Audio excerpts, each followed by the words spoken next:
All right. Here's the hope, and this shit actually ends up working the whole time, right? Fucking Google. Welcome to 5 Rounds with Eddie and Nick, presented by CrossBonesMMA.com and CrossBonesMMA Radio and all the CrossBonesMMA shit, because we're the only ones doing it. Real quick, sponsors. Nature Box. You want to get yourself some snacks that's not Twinkies and garbage shit. It's going to clog up your fucking arteries and shit, so you die unexpectedly. Well, unexpectedly. Everyone around you knows you've been eating shit your whole life, so you're going to fucking die at some point because of the crap you eat. But if you want to change your snack game, get away from the snack cakes, go on some Nature Box, go to CrossBonesMMA.com, click on the Nature Box link, get yourself some Nature Box. Helps us out as well. Also, the GetFitRightProgram.com. Get yourself in shape, work out, but also eat right. Stop eating shit. Pizza don't help you with anything whatsoever. It's delicious as hell for sure, and on a cheat day might be something you need, but not every single day. Again, your body's not meant to work with bullshit. Get yourself right, get yourself in shape, but the nutrition is the most important part. The GetFitRightProgram.com. Use the code word Crossbones. That's CrossBones at the checkout for discount. And finally, of course, you go to CrossBonesMMA.com. On there's a little Amazon.com box. You can help us out if you shop through there without any additional cost to you whatsoever. Because I know if it was an additional cost, I wouldn't be fucking saying this shit right now on the website. And you can excuse the cussing, but we had everything that could possibly go wrong today on the freaking internet. So go to CrossBonesMMA.com, do your Amazon shopping through there. No additional cost to you. Gives us the kickback to keep the website and the podcast going. And that's going to be it for these commercials. Let's get right to the show. Welcome to 5 Rounds with Eddie and Nick. And my boy Nick's in the house. How's it going, man? Other than fucking Thor coming through and taking out my internet and shit, other than that, everything's good. Thought I had to do the show on the phone, but got internet back up last minute. So other than that, everything's great.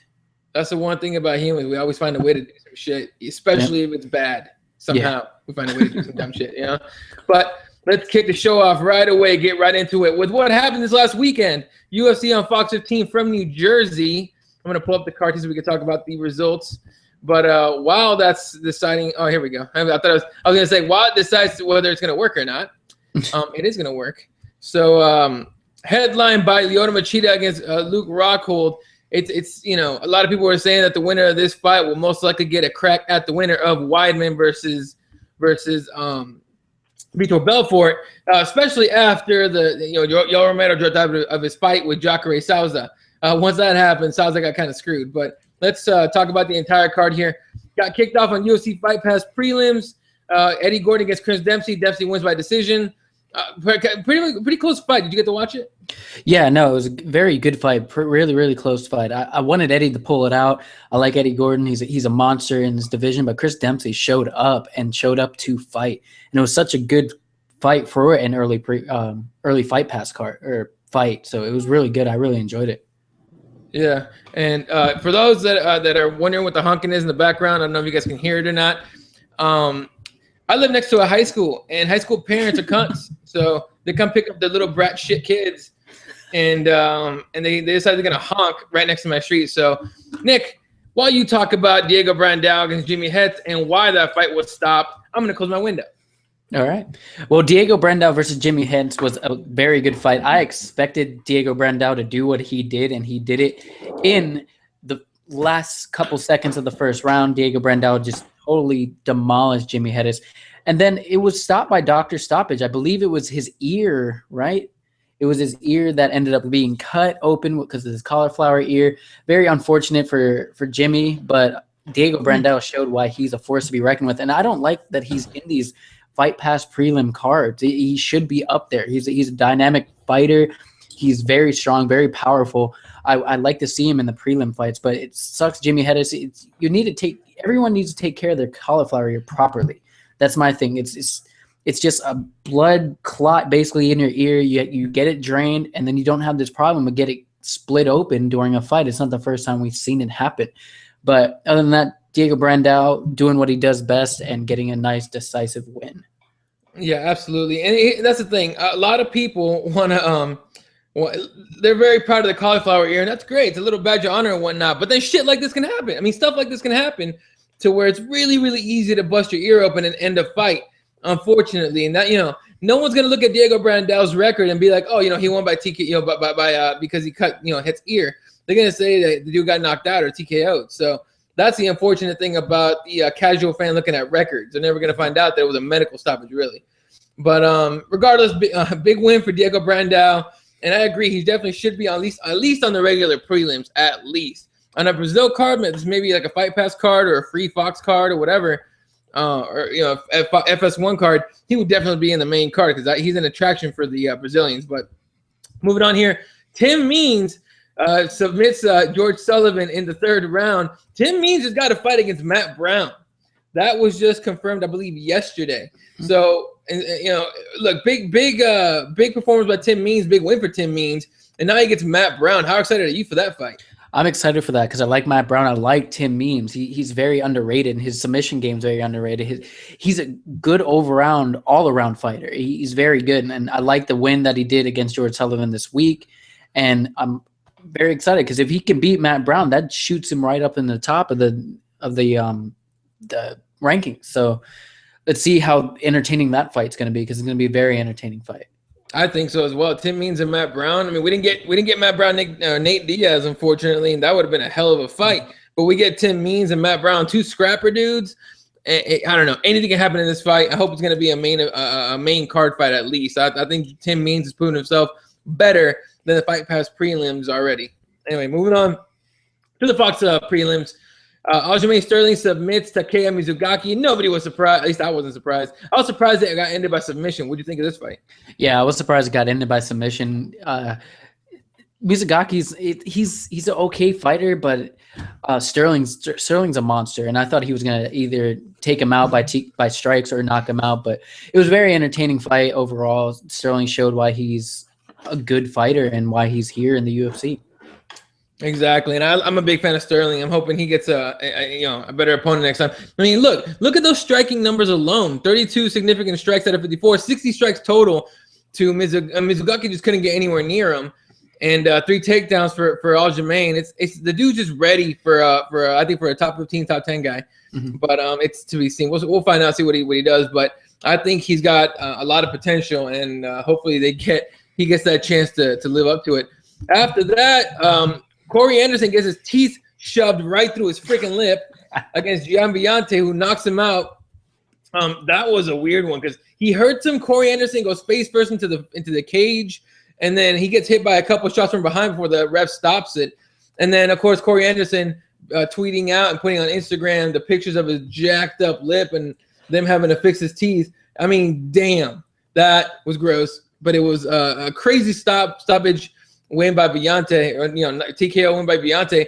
I expected way more from Corey Anderson. He had this fight basically. Had this gone to the judges, he'd have won this fight. I think this unanimous decision. What do you think of this one? Yeah, no, Corey Anderson was doing what he does. He like you can see the total strikes 113 out of 281.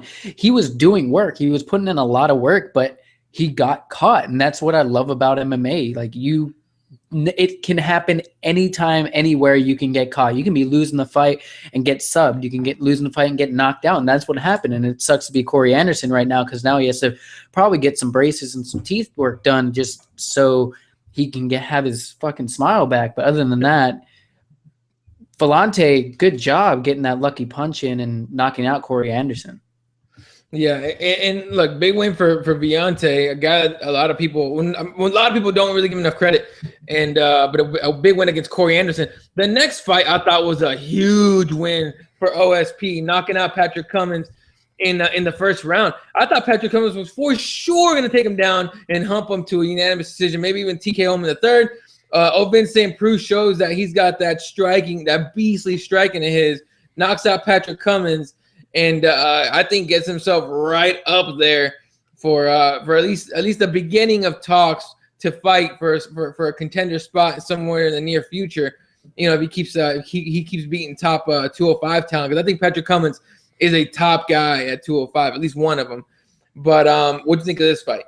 Yeah, Patrick Cummins. The only thing he had to do to win this fight is take him down, and he did take him down once. But OSP jumped right back up like a cat and just demolished Pat Cummins. I expected this to happen. I expected OSP to just work on his wrestling, on his takedown defense, and get back up and try to finish with strikes. And that's exactly what he did. I like OSP. I like Patrick Cummins too, but OSP is going to be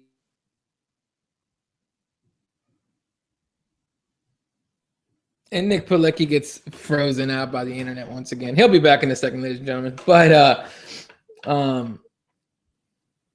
yeah. Anyway, moving on. So OSP with a big win over Patrick Cummins. Again, Patrick Cummins, one of the top guys at 205. OSP definitely going to be looking at another top 10 guy here in his next fight, I believe. So moving on here. Oh, Nick's back. Yeah. Bro, for a second. Yeah, I was talking to myself again. God damn. Okay. No, I think I don't know if it was on air. OSP is the Phil Davis that we all wanted. There you go. Has good takedown defense. He has good takedowns, but he has that striking. So it's good to see OSP in here, and hopefully let's see who his next opponent will be. Absolutely. And then up next, a really sad fight right here, I think, in my opinion, because you saw one of the the long time skilled guys in Jim Miller lose via decision to Beneil Dariush in a fight that really wasn't that close. I mean, yeah, Jim Miller, almost he tried doing a few subs here and there, but ultimately did not get the win. Beneil Dariush ends up winning via decision. What do you think of this one? Once you get back, what do you think of this one, I guess? So big win for Beneil Dariush. Jim Miller, once again, I think this is his second loss in a row or so. And so, it sucks to see Jim Miller lose again. And even though it is against a very worthy opponent in Beneil Dariush. But what do you think of this fight, Nick? It was a good fight. I like Dariush. He's a very dynamic fighter. He's up and coming too, and especially taking out a veteran, Jim Miller, in a decisive fashion. He just picked him apart the whole fight. His takedowns, his striking, how he controlled on the ground. He's a very good fighter and taking out the veteran. Yeah, definitely. All right. So Beneil Dariush, another guy that definitely gained big time off this win in New Jersey. Moving on to the main card, Nick Pilecki's side chick, Paige VanZant, ends up winning in dominant fashion. She didn't finish her, but she made Felice Herrig eat her own words and look pretty goddamn foolish, if you ask me. A lot of talking for Felice Herrig before the fight. This realistic talk from Paige VanZant. Honestly, a lot of people weren't giving Paige VanZant much credit. They didn't think she deserved the hype that she has. She showed that she can definitely take on those experienced veteran fighters at 115 pounds. What do you think of your girl? I've been on the hype train since she fought in a local show down here, and I got to see her fight live the first time. She's a very smart fighter. She knows how to work her ground game and knows how to control people. I actually rewatched the fight when my internet was out, and you can see how she put her weight on Felice Herrig, trying to keep her down and keeping her in the range that she wanted her to. She kept her hips strong. She kept them down and kept Felice Herrig down. It was a very, very entertaining fight. Felice Herrig came up with the excuse saying that she had an adrenaline dump in the first round. Yeah, the first round, she came out dynamic. She caught Paige VanZant with a good knee, a good head kick, and a good left hand. But other than that, that's all she did the whole fight. She got dominated on the ground. Paige's transitions from being on her back and getting into full guard and half guard and mount was very, very good. And she just stayed busy, and she ended up tiring out Felice Herrig. And I've been on the hype train, and hopefully everyone else is on the hype train. Do I think that she deserves a title shot? No. And Tisha Torres has been actually on that bandwagon saying Daddy Dana has been wanting to give her a title shot. And I don't think it's time yet. She's still growing. She's still young. We'll have to see who her next opponent is. I actually think it will be the winner of the Tisha Torres Overkill fight. That will be a good opponent for her. Paige's last loss was against Tisha Torres in Invicta, and that'll be a good rematch to see how much Paige has grown and see if she can take out the Tino Tornado. Yeah, and actually listen to our friends over at Stand and Bang Radio. They had their episode with Angela Hill, and she actually mentioned there that she was thinking, a lot of people were thinking that she would get, or the winner of her fight would get the winner of Herrig VanZant, possibly to work on a contender spot there. And so we move on here to the next fight, another one of those fights that was, in my opinion, one of those kind of changing of the guard type of deal. Cub Swanson loses via submission to Max Holloway. Cub Swanson breaking his jaw and injuring, I believe it was one of his hands. He injured one of his hands against Holloway. Holloway is looking like the prospect that a lot of people thought he would be. He is definitely going to be one of the top guys in that division, if not already. Yes, he's coming off, he has lost to Conor McGregor, and he did fight Conor McGregor with a busted foot. Although McGregor did fight, take that fight with a blown knee, I believe is what the story is there. But Max Holloway looking like a great contender, future contender against Cub Swanson. Cub Swanson, meanwhile, man, he didn't look like he had much that fight. I mean, just going off just the numbers there, 56 significant strikes to 82. Max Holloway was just there at all times, and then when he went to the ground, submission attempts from Max Holloway. Some good defense by Cub Swanson. He held him off for a while, but Max Holloway comes through with a victory here via submission against Cub Swanson. When Cub Swanson goes back to the drawing board, you got to wonder what's going to happen with Cub here. But he's kind of in that no man's zone where no one really knows what's going to happen to him next. So Max Holloway, though, his stock is only rising here in the UFC. After that, we get kind of a gimme fight, a weird one, if you will. Yoel Romero ended up being injured, and they couldn't find a replacement for him. So Chris Camozzi volunteers. A guy that's already fought Jacare and lost badly to Jacare. Comes in on, I believe, 6 days' notice to fight him, if at least to just get another shot in the UFC. But first, we're gonna get Mr. Pilecki's take here on Swanson Holloway. As I was saying, big win for Holloway, and kind of Swanson's kind of floating out there in no man's land now. But what do you think of Holloway's submission victory? Sorry. No, it's all good. What's your take on Swanson Holloway? Swanson Holloway, I've been riding that hype train too. Holloway is a great fighter, and a lot of people were saying that Cub Swanson's going to beat Max Holloway. Holloway is a dynamic fighter. I've been saying that Cub Swanson is overrated, in my opinion. Yes, he's a good fighter, but he does not deserve the spot that he's in right now. And Max Holloway is that growing fighter that's been totally demolishing people in his division other than Conor McGregor. That's his only loss within the last couple of his fights. So I like Max Holloway, and the only sucky thing is this is how messed up the rankings are. Cub Swanson is still above Max Holloway in the rankings report, which is ridiculous because if you saw what he did against Cub Swanson, he should be above him. He should be breaking the top 5, even in the top 3, in my opinion. But that's how the rankings work. And when the rankings are done by the media, you know who to thank for that crap. Yeah. Anyway, Andrew Reed making his appearance here, saying that Paige Van Zandt needs to keep her arms and legs tight because she could get submitted by somebody. I mean, I think he's making the point that a higher skilled grappler could have definitely used Van Zandt's, I guess, lack of awareness as far as her limbs go against her. Yeah, no, she got caught, I believe, in 2 arm bars and almost a triangle. But what's good about her, she's young. She's 21 years old and she's still learning. So I'm pretty sure she's going to take that back to Team Alpha Male and work on what she messed up on in those fights. So Andrew makes up a great point.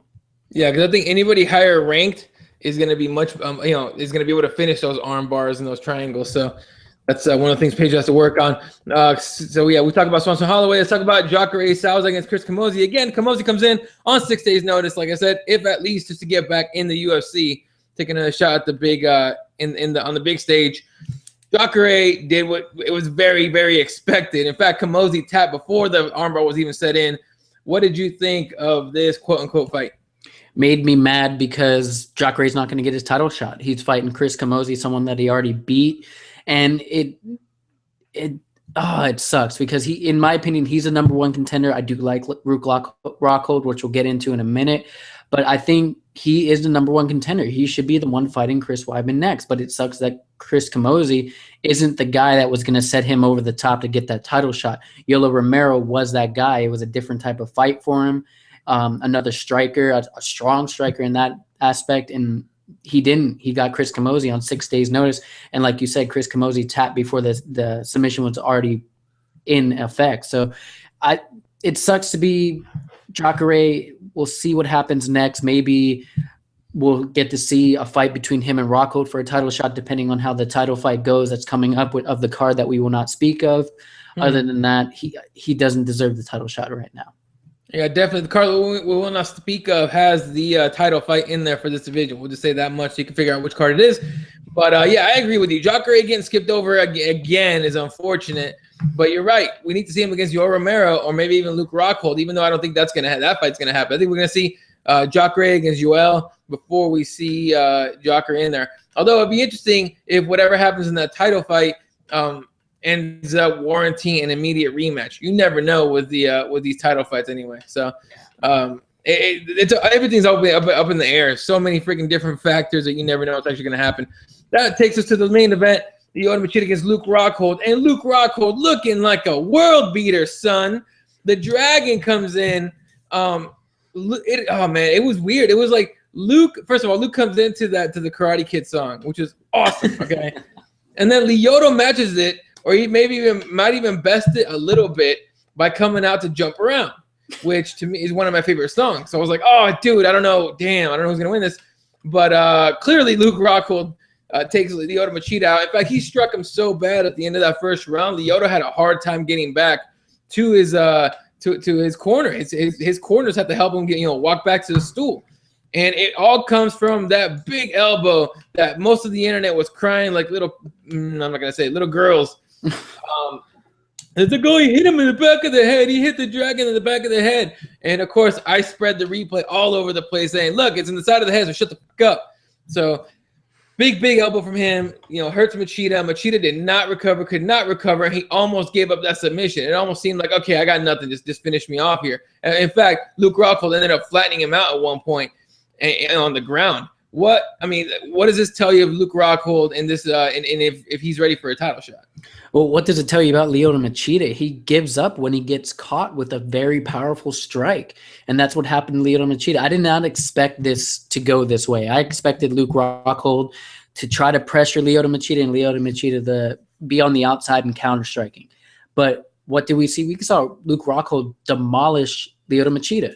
And like you said, does he deserve the title shot? Yeah, he does, in my opinion. It sucks to say because I still think Jacare is the #1 contender. But what Luke Rockhold did to Lyoto Machida, not a lot of people have done except for Shogun maybe when he won the title against Lyoto Machida, when he got his title back. That's the last time we've seen Lyoto Machida in that much of danger besides John Jones, of course, and Rashad Evans when he knocked out Rashad Evans, didn't he? Lyoto, I think he knocked him out. No, I don't remember. Damn. All right. Yeah, but like I said, it's just Luke Rockhold is showing that he wants the belt and he wants Chris Weidman or the winner Chris Weidman or Vitor Belfort, and I think he's going to get that title shot unless somehow Vitor Belfort wins a title, they give Chris Weidman an automatic rematch, which I think they probably will if Vitor Belfort wins it. But I highly doubt Vitor will win it. I think Chris Weidman will win, and then we'll see the Luke Rockhold, Chris Weidman fight in Houston, Texas on October 3rd. So my ass can go. There you go. Yeah, I think we're gonna end up seeing Luke Rockhold get in there for a title shot. It's hard to deny him, especially after that performance, and of course all the promotion from one Daniel Cormier and Luke Rockhold himself when he actually hopped in front of the cameras and right next to Weidman, telling him what he's gonna do and all sorts of stuff. So that would be a fun fight. I'm not sure Luke Rockhold can beat Weidman if he is still champion.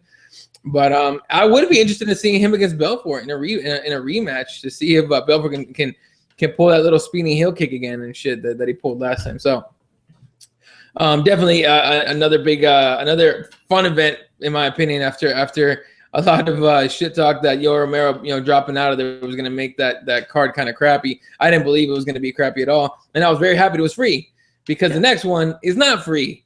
And it looks like it should be. In fact, these two cards could have switched places and nobody would have complained. I don't think anyway.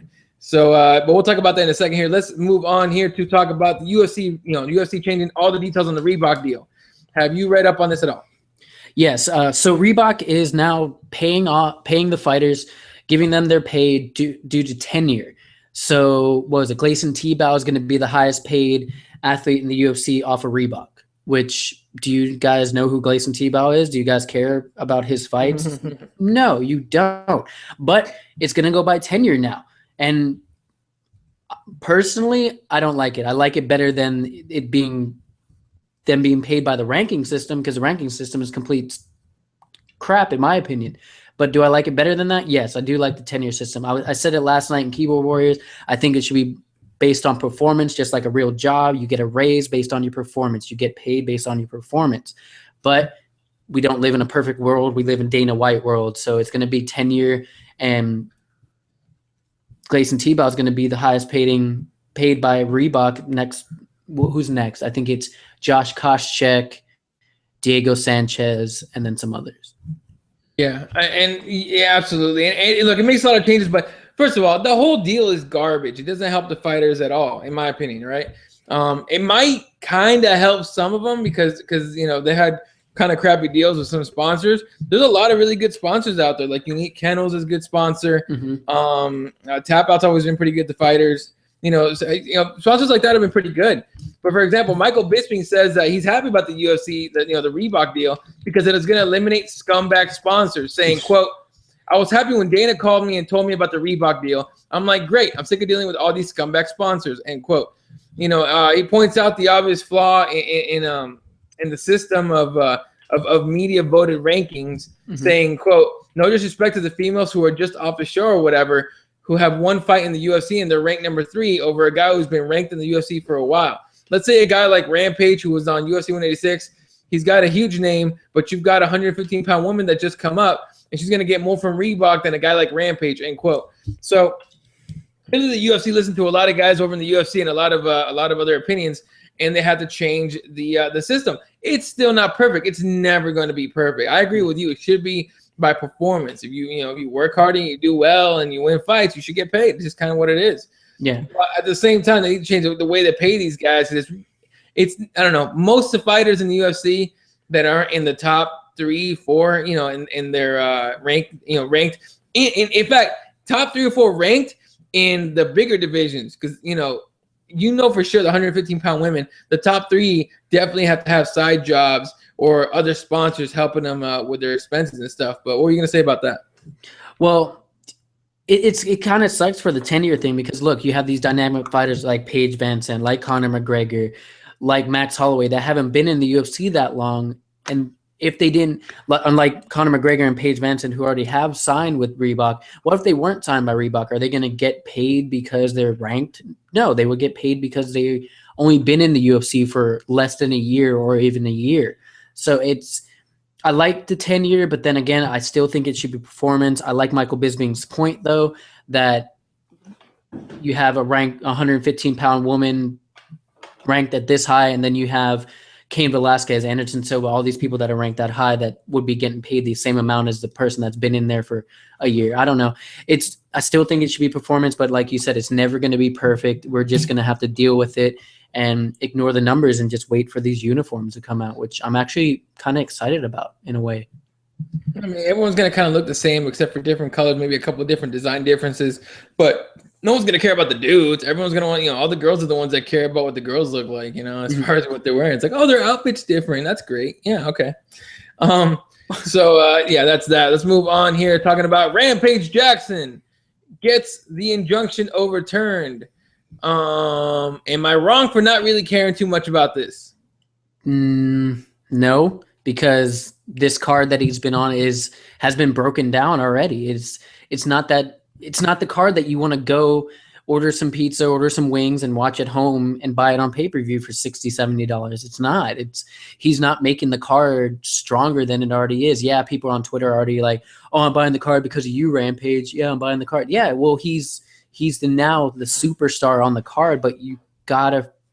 I defended him last night. Mighty Mouse is the star on the card, and I'm not going to get into it, but in my opinion, he's the star on the card, not washed up Rampage that's probably going to get knocked out in the second round that you never know. It's a catch weight fight. It's at 215 pounds. Has he been training for the fight? What happens if he loses? Is this injunction going to even matter if he gets dropped and if he gets knocked out? Is Dana White putting too much money into Rampage? What's going on with this? It doesn't make the card stronger, in my opinion, a little bit, yes, but I'm still not going to buy it on pay-per-view. I'm going to go to my local bar and watch the fights. And that's what I'm going to do. Because as soon as Rampage came back, people were like, "Oh, I'm going to buy it now." I'm like, really? This saved a card that didn't need saving because it was already kind of jacked. Look, let's be honest. Again, the casual fan is not going to really care too much about Demetrius Johnson. because of the fact that it's they only want to see big guys knock out big guys. Unfortunately, that's just the game. And while Demetrius Johnson can knock dudes out, it is watching two midgets in a cage fight each other at hyper speed, which I freaking enjoy watching. I don't know about you, but if I go outside and there's two midgets fucking fighting, I'm gonna stop whatever the hell I'm doing and watch. Maybe even give instructions. That's just fun. But to watch possibly the best in the world fighter in the world, the guy who might have the best technique on the planet, right? As far as overall, it's debatable, of course, but I think he's up there for that conversation.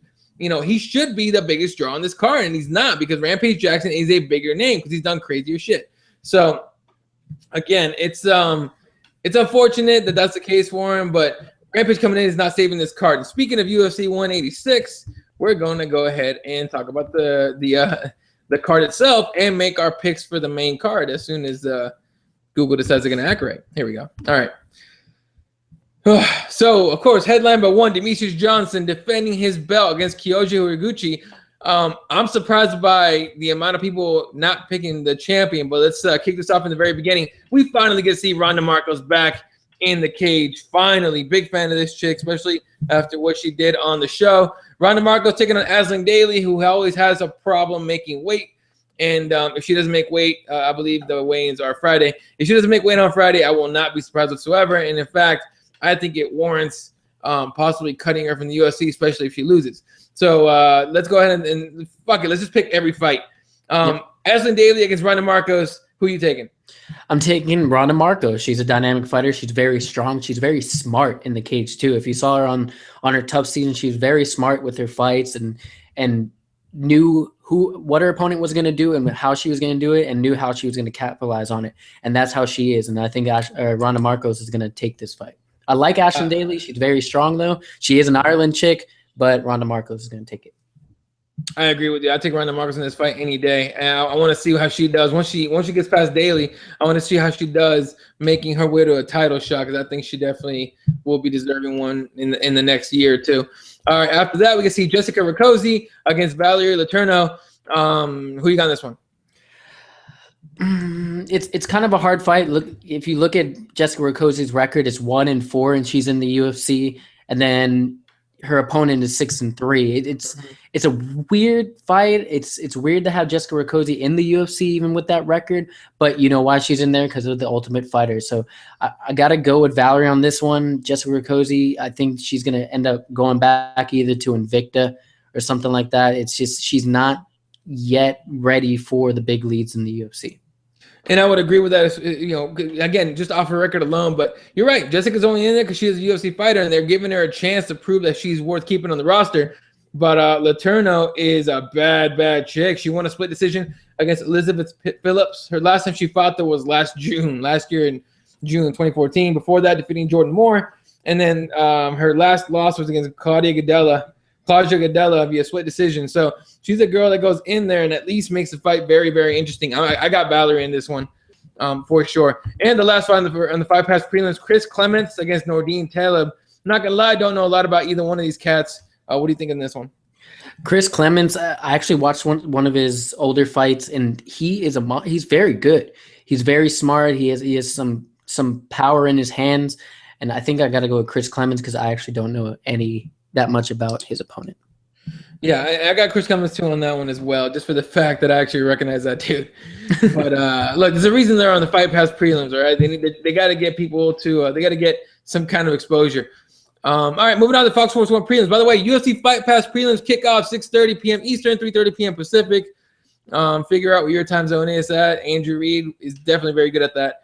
Moving on here to the Fox Sports 1 prelims, 8 p.m. Eastern, 5 p.m. Pacific, starting off with David McCod, the Bulldog, against Olivier Aubin-Mercier.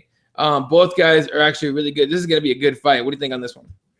It's going to be a very good fight. I think it's going to be one of those surprising scrap fights. But I'm going to take Oliver on this one. I think he's just a smarter fighter. His submission game is very, very clean. He doesn't have that knockout power like David does care to sometimes have. But I think Oliver's going to end up taking him down and controlling him on the ground and working for a submission.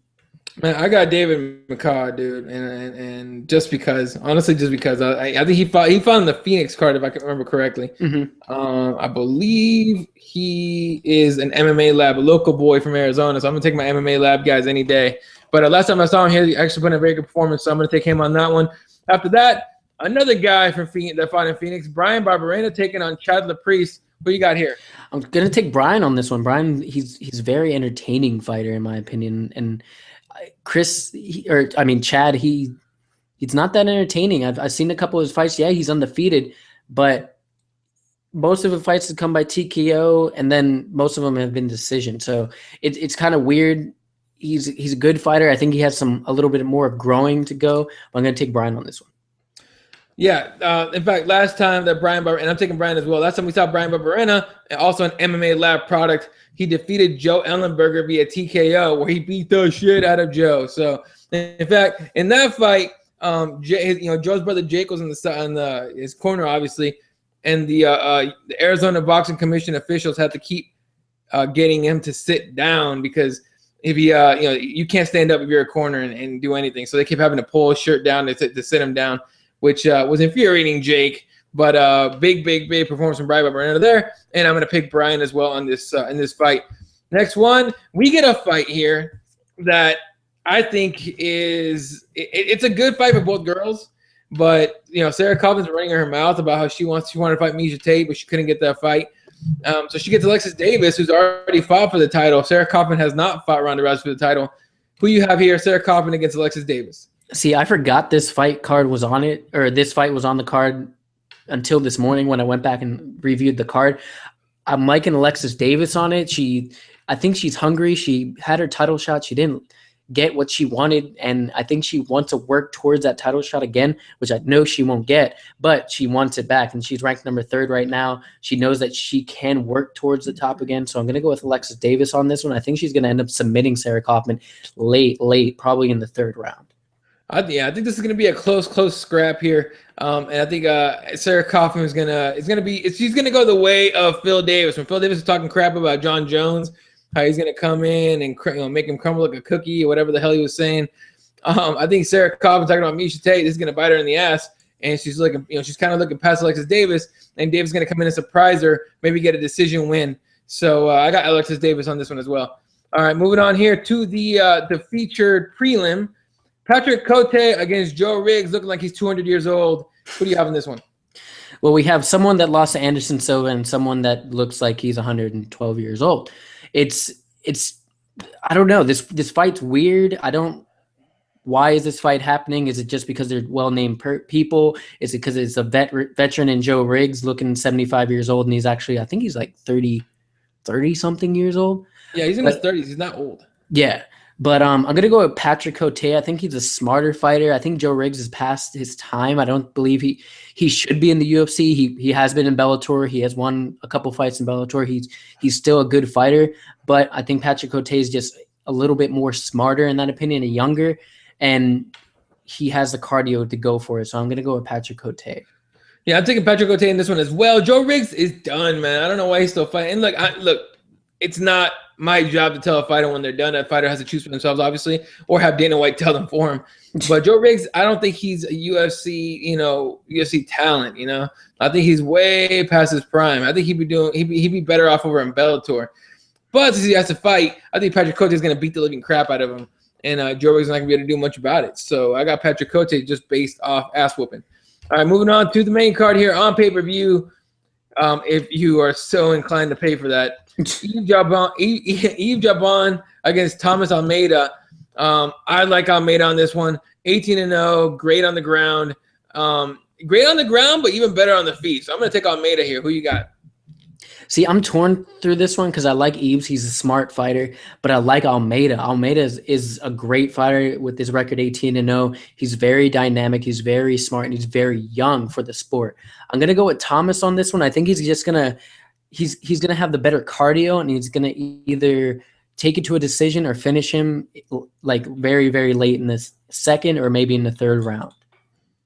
And, of course, Andrew Reed calling me an ageist for saying that he's too old to be in the UFC. Joe Riggs is too old to be in the UFC. But, yeah, Thomas Almeida, I think he's going to take this fight big time. So I think it'll be a fun. And I hate saying that now, the whole fun fight thing, because of I don't know, it just sounds dumb to say, but I think Almeida just got too many. He's too damn good. He's young, and he's ready to go on this one. So moving on here to John Makdessi against Shane Campbell. Nobody apparently Shane Campbell's from no man's land because he's got no country on here, and we got the Canadian Makdessi fighting in Montreal. I'm gonna take Makdessi just for the fact that he's at home. Who you got? Yeah, I'm gonna take Makdessi because he's at home. He's a good fighter. He's I don't know. He's not gonna be breaking through the rankings, but he's a good fighter. I'm gonna hold John Makdessi. All right, and his look, I don't know if he's got something wrong with his eyes or something, but it still trips me the hell out whenever I see him. All right, moving on here to one of the first big name fights, if you will. Number 10, middleweight Michael Bisping taking on number 11, CB Dollaway. CB Dollaway, he's had at least one pretty decent, exciting fight in his career that we've seen at UFC. The rest of them are kind of boring as piss. And then, of course, Michael Bisping, the Count from England, always fun to watch, always a fun striker, and definitely a great talker. But skill-wise, who you got here? I'm going to go with Michael Bisping. I don't even know why this fight's happening. I guess they need to give Michael Bisping a fight so the fans can get their dosage of Michael Bisping. CB Dollaway, why is he ranked in the top 10 or below the top 10? I don't think his last fight was against Machida and he got kicked in the stomach and crumbled like dust. He got destroyed. Yes, CB Dollaway, he has good knockout power. He's a good wrestler, but I think Michael Bisping is just that seasoned vet that's going to take it. It's going to be a long, grueling fight for both of them. I think Michael Bisping is going to take it by a decision. Yeah, CB Dollaway had that big knockout win over Cesar Ferreira, Mutante, who is known as Vitor Belfort's protege, and then he beat Francis Carmon by decision by hugging him for 3 rounds, and then and other stuff, and then Lyoto Machida kicks him in the body and just finishes him off on the ground. So I think the CB Dollaway training, he's got a little tiny bit of momentum, but I got Michael Bisping just based on the fact that he's just a highly skilled veteran. But it wouldn't surprise me to see CB Dollaway just ground and hump him to a decision win. Hope that doesn't happen, even though the Doberman is training over at Power MMA in Gilbert, Arizona. I'm still going for the Count straight from England. That's a shout out to Andrew Reed on this one. All right, and moving on to the co-main event, what everyone's freaking excited for. They've been waiting forever to see Rampage Jackson fight in the what? Wait a minute, Rampage Jackson's back. What the hell is going on? Rampage Jackson against Fabio Maldonado, 2 guys that I can legitimately say I don't care about. But we actually get the fight to go down since Rampage won his appeal. So Rampage Jackson against Fabio Maldonado. Besides, really, who cares who wins? Because really, a win for either one doesn't really get have them gain anything other than possibly a win bonus, depending on how it goes, and some kind of performance bonus, maybe. Who you got in this one, man? If I was a casual fan, I would say Rampage Jackson. I used to be a big fan of Rampage. I actually have his Ultimate Fighter shirt in my closet. I liked Rampage Jackson. Now that I'm not a casual fan and I kind of made MMA like my full-time thing that I obsess over, I'm going to go with Maldonado on this one. I think Rampage is just coming into this fight without any training camp. Yeah, he had a training camp, but he stopped it to do his appeal, and that's why this is a catchweight fight at 215 pounds. I think Rampage isn't ready. I think they should have postponed his fight and moved it to a later card. So I'm going to go with Maldonado on this one just because Maldonado has been through the fight camp and was already on the card and didn't get pulled and got another opponent and then got Rampage back. So I'm going to go with Maldonado. Yeah, that catchweight thing was weird. I mean, that just tells me that Rampage had to and he did have to take a bit of a break here to deal with the injunction thing, and the possibility that he probably thought he wasn't going to fight. So, and you're welcome, Andrew Reed. He just tweeted me, but I honestly think that because of all the crap that Rampage Jackson is getting, and because this just happens. Once in a while, you'll get a guy that comes back that shouldn't be back, and somehow he pulls off a win. I'm taking Rampage Jackson via miracle knockout. That's just kind of how I'm going to take it. So, and again, Maldonado's he's a freaking he's a skilled boxer, so he should be a stand-up fight and should stay on the feet pretty good. But a lot of people thinking that maybe Rampage Jackson will try to take us to the ground and work some ground and pound. Either way, I'm hoping for a surprise. We probably won't be surprised, but I am taking Rampage Jackson to get a miracle knockout against Fabian Maldonado. That leads us into our main event of the evening. The champion defends his belt. Demetrius Mighty Mouse Johnson taking on Kyoji Origuchi. And I'm surprised by the amount of people taking Kyoji in this fight. Who do you got? I'm excited for this fight. I said it last night. I've said it this in the beginning of the show. I really like this fight. Horiguchi's a very strong fighter. He has knockout power in both hands. He's very fast.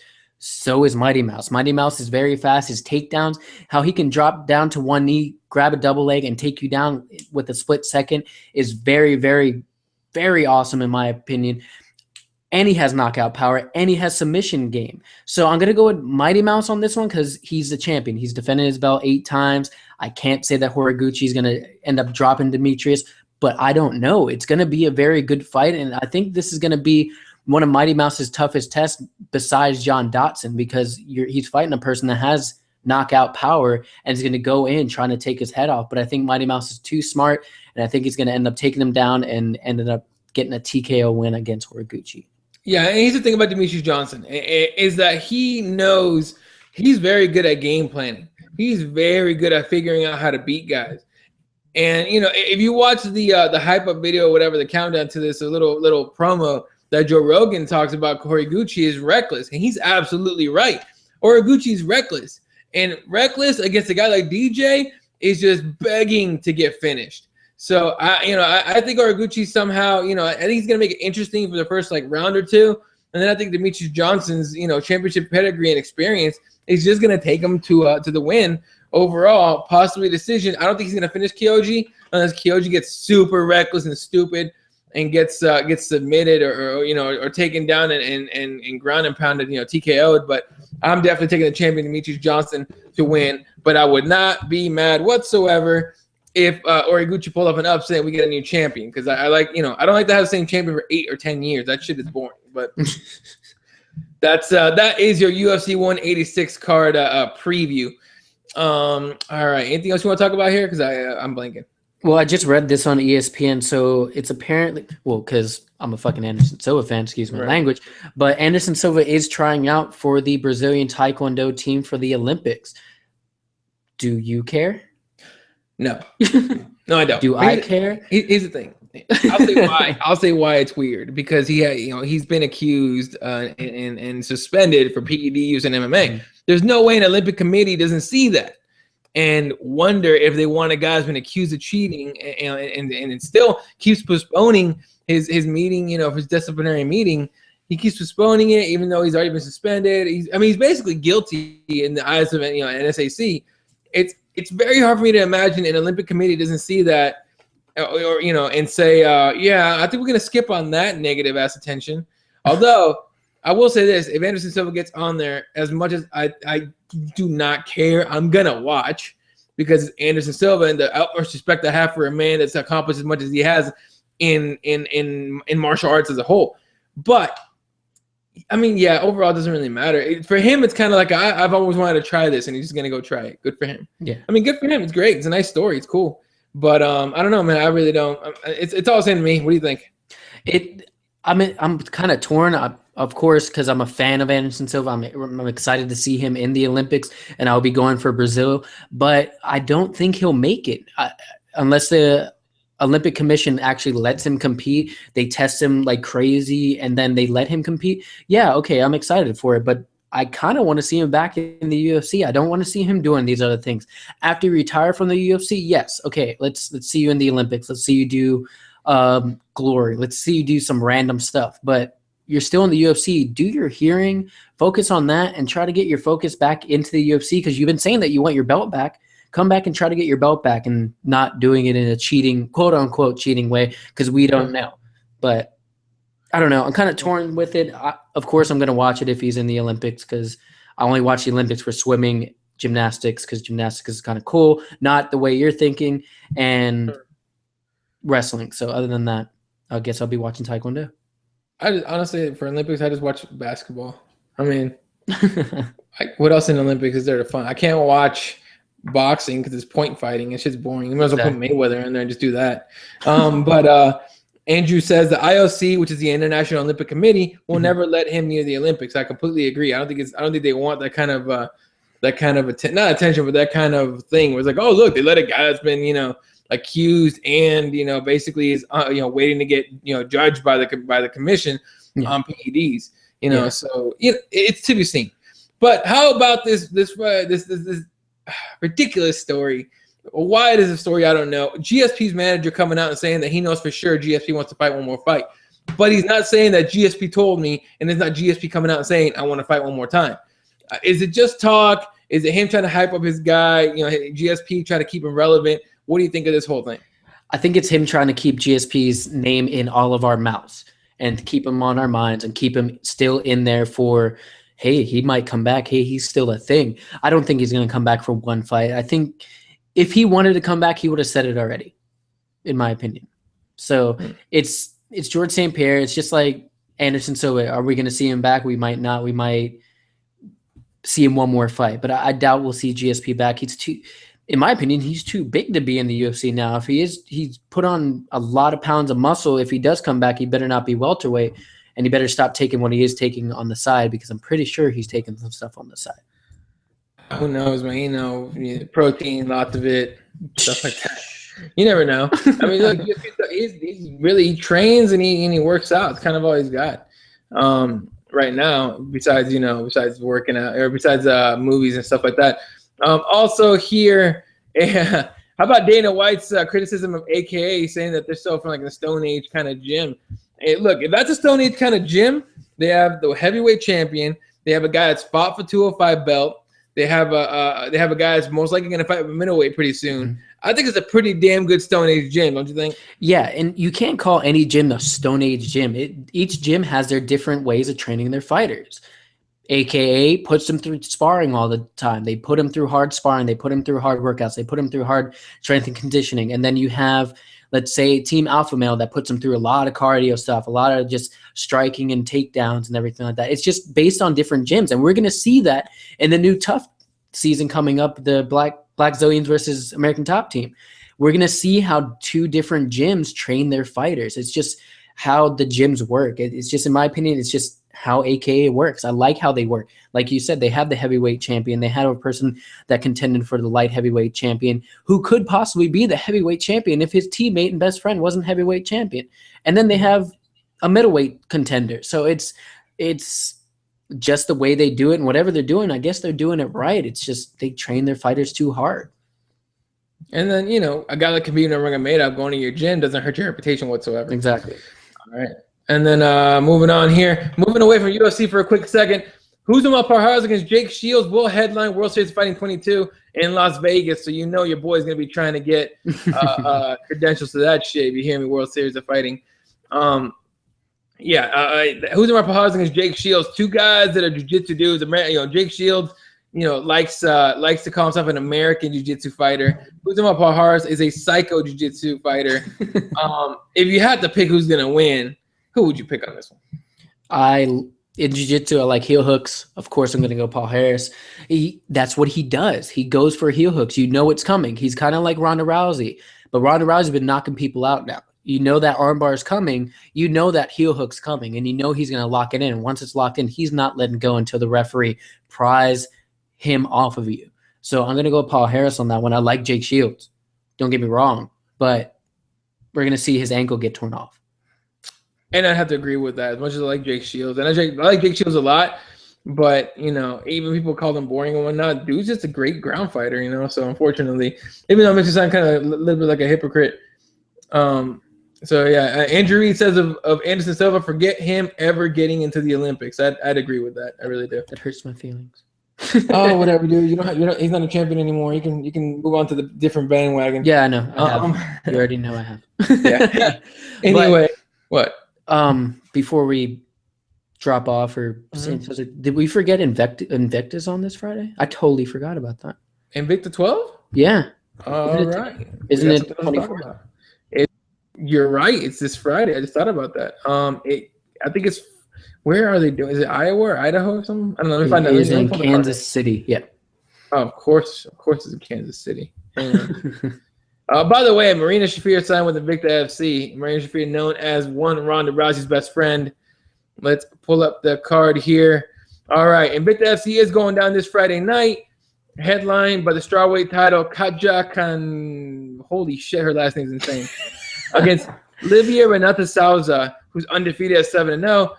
Co-main is Roxanne Modafferi against Vanessa Parto. A featherweight bout with Amanda Bell, who actually I'm a fan of, against Faith Van Duyn. Adrienne Gomes, who is a scary chick. Scary chick. All right. Sure, she might have lost her last fight, but she's a scary chick, all right? Against Raquel Paoli. And then Peggy Morgan from, of course, I think Tough. I forgot which Tough season she was in. But she was in the UFC. Yeah, she was in the UFC. Yeah. Latoya Walker, who's 4-0. Lacey Shuckman against JD Leo. Then Delaney Owen against Sharon Jacobson. Shannon Sin, who looks, I don't know. Every time she fights, man, I'm waiting for something crazy to happen because she looks, I'm not going to lie, she looks a little crazy. But, I think she's lost quite a few. Yeah, I think 1 or 2 in a row. Against one chick I'm actually a fan of, Maureen Riordan, who I can never say. By the way, I can't say my R's correctly. It's almost like I've been punching them out too many times, maybe. And then it's going to be kicked off by Gina Begley against Sijara Eubanks. Out of all those fights, you have the card pulled up, do you? Yeah, I do. Okay. Pick one fight out of that and that you're actually going to want, that you want to watch. There's 2. I'm going to watch Peggy Morgan because she's a familiar name. I liked her on the Tough season that she was on, and I just like to see if she can beat an undefeated fighter. And then Roxanne Modafferi. I think it makes me mad she's not in the UFC. I know the UFC has a lot high caliber fighters, but she is a name that we can all get along with and like. She's that weird chick fighter that's a nerd that can whoop your ass too. So I like Roxanne. I want to see her fight. And then I want to watch the title fight because I want to get to know most of these girls because we might be seeing some of these girls in the UFC coming up soon. So that's why I'll be watching Invicta FC 12 this Friday. Absolutely. And, of course, I'm going to be watching the title fight, of course. I agree. And not only because I want to start pretty soon. And we also have one championship. So if you'd like to pull up one championship while I'm talking about this, that'd be great. I think I want to start like a women's only MMA podcast on here for CrossBones network, radio network. So we'll have to I don't know, work on that somehow. So we all need to be schooled. I completely forgot Invicta was going on this weekend. It's a crazy weekend. So obviously UFC 186, Invicta FC 12, and Andrew Reed lets us know that one championship is going down this weekend. And actually, I heard someone stepping in last second. Do you have that pulled up? I do. It's headlined by Luis Santos versus Ben Askren for the welterweight world championship of ONE FC. Who's going to win that one? Ben Askren by George St. Pierre. That's how it's going to happen. Ben Askren by GSP. Exactly. One Valor champion. Oh, wow. I can't even pull up the article. That's great. But it's okay. Go ahead. It's okay card.